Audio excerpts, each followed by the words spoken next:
Hello, hello, and welcome to Shots Up, a Midwestern conversation about health, wellness, and how to stay safe while protecting our community. All right. My name is Bijou Star. I am the midday host on 93.1 WZAK, and I'm in Cleveland, Ohio. Did I say that already? Cleveland. Hey, now I am joined with my friends from all over the Midwest, Radio One cities, who are joining in this conversation today. So, let y'all introduce yourselves.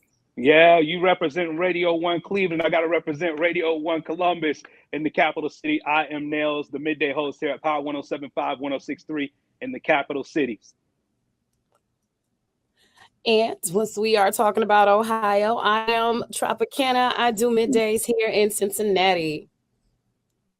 Okay, I will represent Indiana. I'm Tina Cosby with WTLC AM 1310 The Light, also heard on 95.1 FM and 97.5. Anyway, I'm right here in Indianapolis. We got a whole bunch of simulcasts, so thank you all for having me. Yeah, I can't get to all of them. I'll get it, but AM 1310 The Light, we're on the light. You all over, Tina. We're all over, and I got to get it right. So, and as Bijou mentioned just a few moments ago, CareSource linked up with all of us here at Urban One and Urban One Columbus, Urban One Cleveland, Urban One Cincinnati, and Indianapolis to have a candid conversation about what shots you need and how to get healthy and stay healthy. All right. And today we're going to discuss the CareSource mission of why vaccines are important and how they can keep our community safe. All right. Thanks, Nails. Now join me in welcoming our first guest of two for today, Gabbard. Good afternoon. How are you? I'm good. How are you? Doing wonderful. Thank you for joining us. Can you tell us your role at CareSource, your clinical background, and which market you work in? Most definitely. I am Donna Gabbard. I'm Director of Women and Children's Health for CareSource within the Ohio market. I am a registered nurse by trade. I've been in the business of managed care for more years than I care to share. Actually, it's 20 plus years. My clinical background has been with adults as well as children, working with children with special needs. And so this is a great opportunity for me as I think about working with women and children. Indeed. Donna, thank you so very much. Let's bring in our second panelist, and she is Keisha Zachary. Keisha, welcome. Thank you for having me. My name is Keisha Zachary. As you already stated, I am the Director of Strategic Partnerships for CareSource Indiana. I've been with CareSource for about 7.5 years. And prior to coming to CareSource, I worked in the local community. I have a community-based background, more on the social service side of things. So it was definitely a jump for me switching over to an insurance company. However, I oversee our life services department, which is our department that works with our members on social needs. So all things outside of the doctor's offices. And I also manage the community marketing department. So those are our employees that are out in the community that go to events, things of that nature. So thank you for having me today. Thank you. Bijou. Thank you so much, Keisha. All right, so before we get this thing started, let's hear a word from our CareSource Ohio. Here's the thing about Medicaid. You don't have to be stuck with the plan you have. Right now, you can switch to CareSource. My CareSource Medicaid is ranked #1 in Ohio for quality. I get so much more than health benefits. Like my own life coach. And help finding a job. Does your health insurance do that? More people in Ohio choose CareSource than all other plans combined. Now you know why. We choose CareSource. CareSource. Your Medicaid? Your choice. First and foremost, I have to talk about CareSource, right? It is our passion. It is why we're here. CareSource is a managed care organization that has been in business for well over 30 years. We serve 2 million plus members across 6 states: Ohio, Indiana, West Virginia, Kentucky, Georgia, and our last acquisition was Arkansas. So we have really grown over a 30-year time span. Our mission is to make a lasting difference in the lives of our members, to ensure that they have the best possible care and health, wellness, and outcomes. So we live our mission daily, with that focus being to understand our members. We focus on population health. And you may say, well, what does that mean? Well, with population health, our goal is to understand our members, what drives them, what is basically impacting their health and wellness. We know that health and wellness is so much more than physical health. So we focus on social determinants of health and removing those barriers, again, to ensure our members' health, safety, and welfare. Thank you so much. All right. So can I ask a question really quick? And my question's for Keisha. I just want to know why do you feel, why is it important for public health? Why are vaccines important for public health, and especially the minority population? Absolutely. So vaccines are important because it keeps us safe. Most people may not understand the reason behind vaccines, and especially in our particular community, there's so much history surrounding minorities and trust and all of those things. We know those all too well. But essentially, vaccines are there to provide us with immunity. So the best way to describe it is that a vaccine gives you a small dose of whatever that particular disease is to where you build up immunity. So with the flu vaccine, we know that each year there's the request for us to get a flu vaccine. So they basically inject a small portion of that particular vaccine, of that particular strain, so that your body can build its own immunity to fight off that particular strain should you come down with the flu during flu season. Okay. Thank you. Yep. Donna, how can vaccines reduce risk? Vaccines reduce risk for all of the population involved.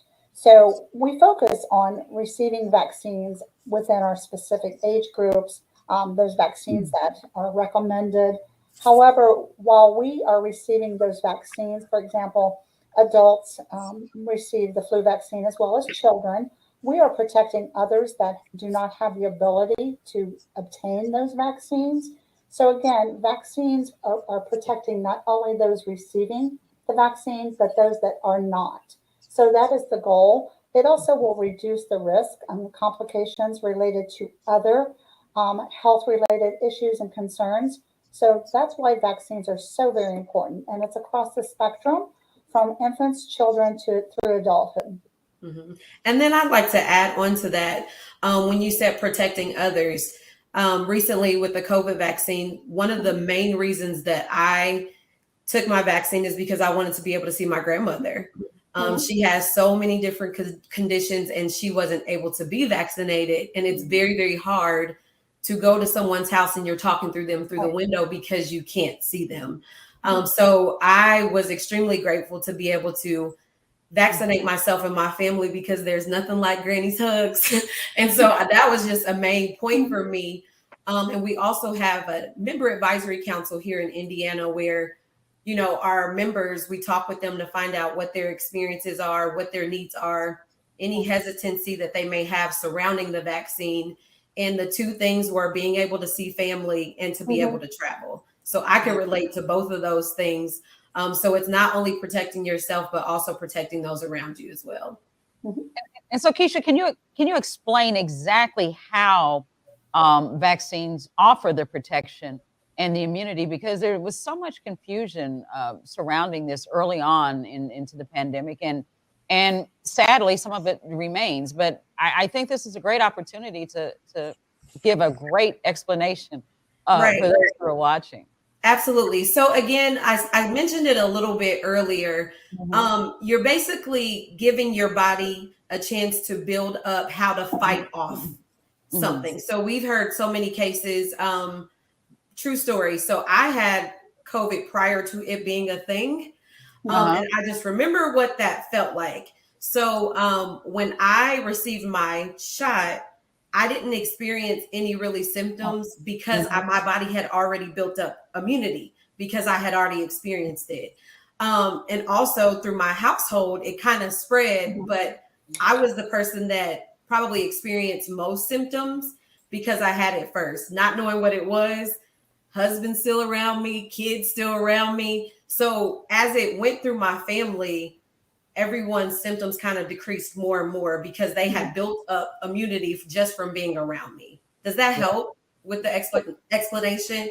Yeah, it does help. It does help with the explanation. I want to just follow up a little bit more on that. And you mentioned it, you alluded to it when you talked about vaccine hesitancy.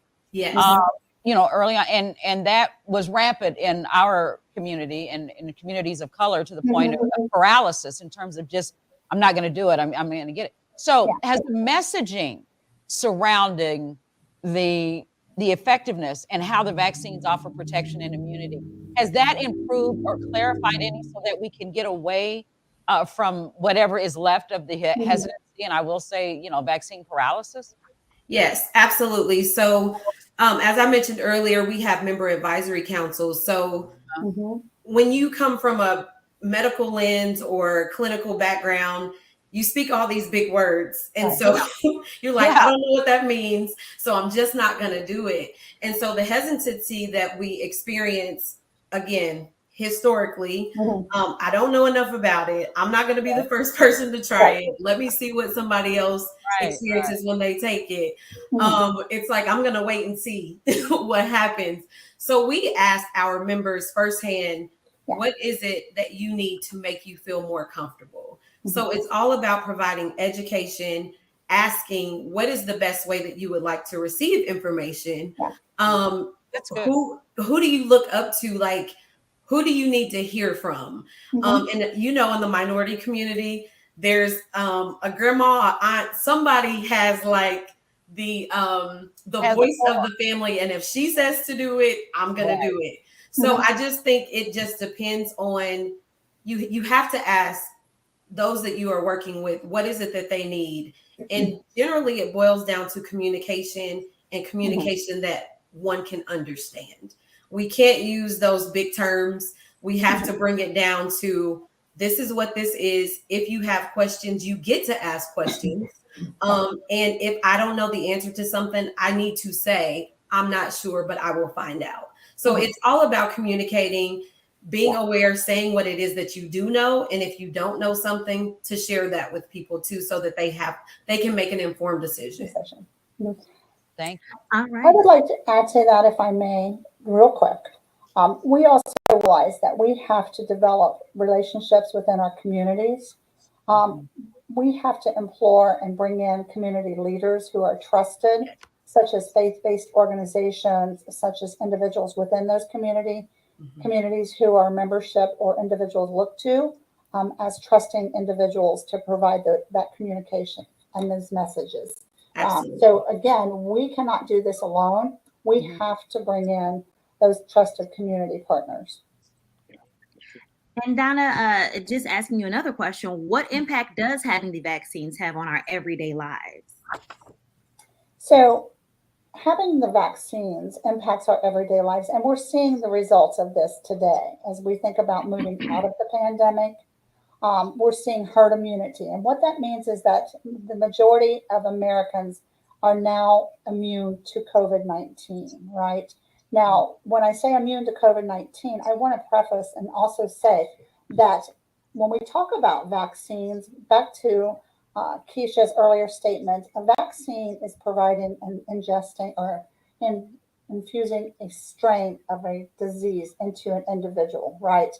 That's why we have seen resurgence of certain strains, such as the Omicron, creating increased COVID-19 numbers. While we provide immunity, what we know today is that we cannot provide complete immunity to all strains moving forward. So that's a message that we need to make sure that we're getting out to our membership and to our populations, that yes, we basically are messaging, get your COVID-19 vaccine, you'll be immune to COVID-19. And then we see these resurgence of new strains. And that is why it's so important that, yes, while we may still get COVID-19, it's not going to have the same severity and impact. That's why it's important to get those vaccines.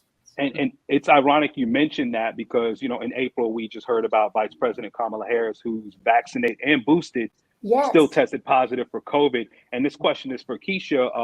How do we get the word out and let people know that vaccines keep the community safe when we still see that? Yes. It goes back to like what Donna stated, that we have to find out who are the voices of our communities. Get community stakeholder buy-in. You have to. And just share information, look at your trusted sources, partner with the health department because we do not have all of the information. You want to partner with the health department. Here in Indiana, we have a strong relationship with IIC, which is the Indiana Immunization Coalition. So those would be the experts. And two of the things that are also an issue as it relates to vaccinations is access and transportation. So it may be that I work different hours and I can't get to the doctor to get my vaccination. Or here in Indy, we have these huge vaccination clinics at the Indianapolis Speedway. And so you have to drive up and all of these things. Well, if I don't have a car, I may not be able to do that. So one of the benefits that we offer to our members that are interested in being vaccinated, and not just for COVID vaccination, any vaccines, we are having vaccination clinics, is that we provide free transportation to the event should they want to attend. And then we also just want to make sure that we are going to the community. So we partner with community-based organizations, faith-based organizations to set up clinics in the neighborhood where the transportation, the time, you don't have to worry about all those things because we want to meet our members literally where they are out in the community. Thank you. Wow. You're welcome. That in itself is amazing. Now, Donna, how does CareSource support members who receive their vaccines when needed? So we are supporting our membership through numerous platforms here in Ohio, and I know the same, I'll refer to Keisha here in just a moment. Here in Ohio, since 2021, we have again been staging multiple COVID vaccine events. During those events, we have been offering through the Ohio Department of Medicaid gift cards for vaccinations, including the first dose, as well as now we're offering for booster doses as well. So this supports our membership in regards to any additional needs that they may have to either obtain the COVID vaccines or afterwards. In addition, we ensure that our members are getting back to additional COVID vaccine events or Department of Health to get that second dose as needed. And we also offer support to our membership in regards to any follow-up questions or concerns that they may have or any health issues that they may have as a result of the COVID vaccines. So we've worked with our providers, our community-based organizations, and our members so that they are aware of opportunities to receive the COVID vaccines, of our gift cards or rewards programs, follow-up second shots or boosters. So we ensure that our membership is aware of any additional needs as a result of receiving those COVID vaccines. And we have a similar model here in Indiana as well. We have member incentives, we have reward programs.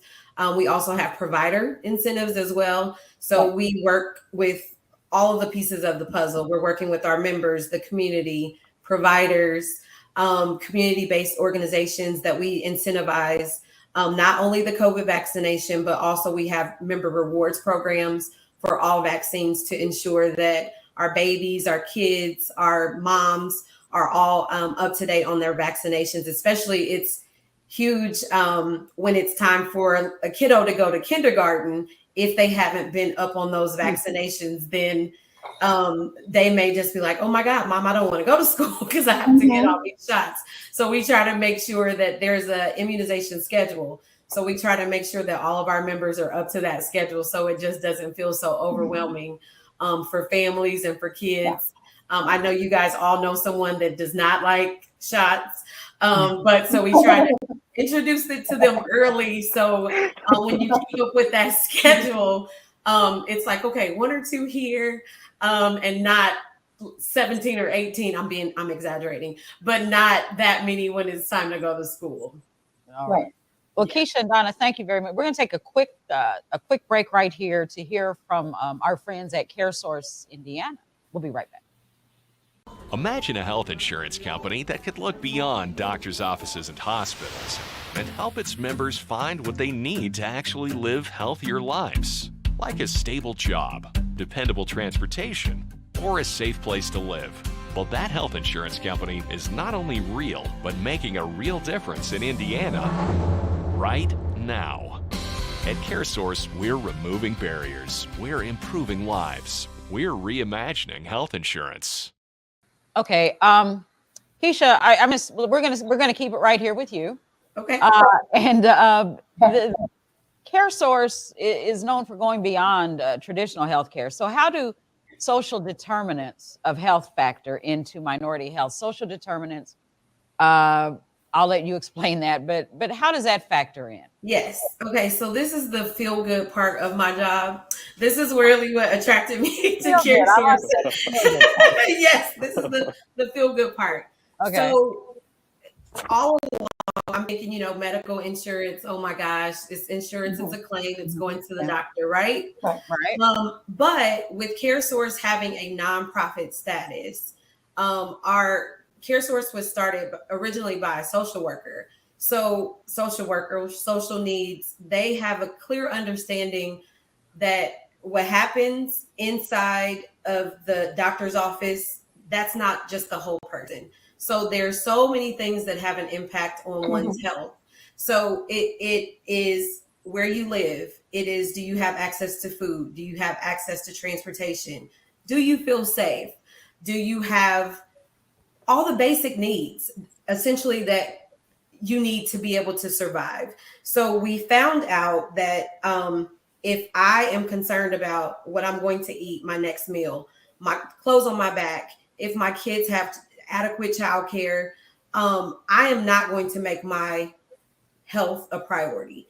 I'm going to make sure that all the other things are aligned first before I worry about medication, going to the doctor, because life is always happening. So the social services and social determinants of health is basically all of the other things that have a significant impact on our health and health outcomes. When I am employed, educated, all of those things, I'm not necessarily in crisis. So now I can focus more on my health. I can focus more on making sure that I'm taking my prescriptions and not using the emergency room as primary care because there's been a crisis. So essentially, social determinants of health, we have a whole department, which is the Life Services Department, that focuses on supporting our members that have those barriers. We use a life coaching model in that we help our members identify their own barriers, because it's not for me to say this is a barrier for you.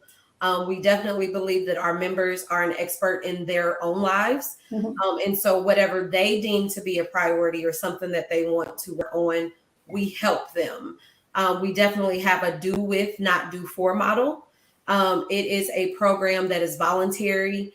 Our members can opt in to work with the coach, again, for up to 2 years to find out what is it that they want to do. They may not know. So we have different assessments that they can take. We connect them to resources that already exist in the community. So it is just, like I said, it's the feel good thing. Just to know that we use a holistic approach. Yes, we are concerned about cost of care and all of those things, but we know in order to have an impact on that, we need to look at the entire member. And we also know that certain areas, certain demographics, certain individuals experience disparities. So we're looking to close that gap too. We are not blind to the fact that there's inequities that happen everywhere. So we just love that we're able to address those things and take that into consideration when we are developing new programs, incentives, and all of those things. Donna, do you have anything? I could talk about this all day. So. You did an awesome job with that, Keisha. Okay, thank you. Well, you know what? And it's funny that you asked Donna if she wanted to add, because I was going to say the same thing. Donna, you touched on the mission, Keisha, but if Donna, if that's all, but if you had anything you wanted to add about the company's mission and what CareSource does, because Keisha did give a great description. No, Keisha covered. She did a great, awesome job with that. So again, we focus on our membership and what their needs are. That's our focus. Yes, we are managed care. Our goal is to retain costs and provide the best outcomes. But at the same time, we know that we cannot do this for our members. Our members need to be empowered to do this for themselves.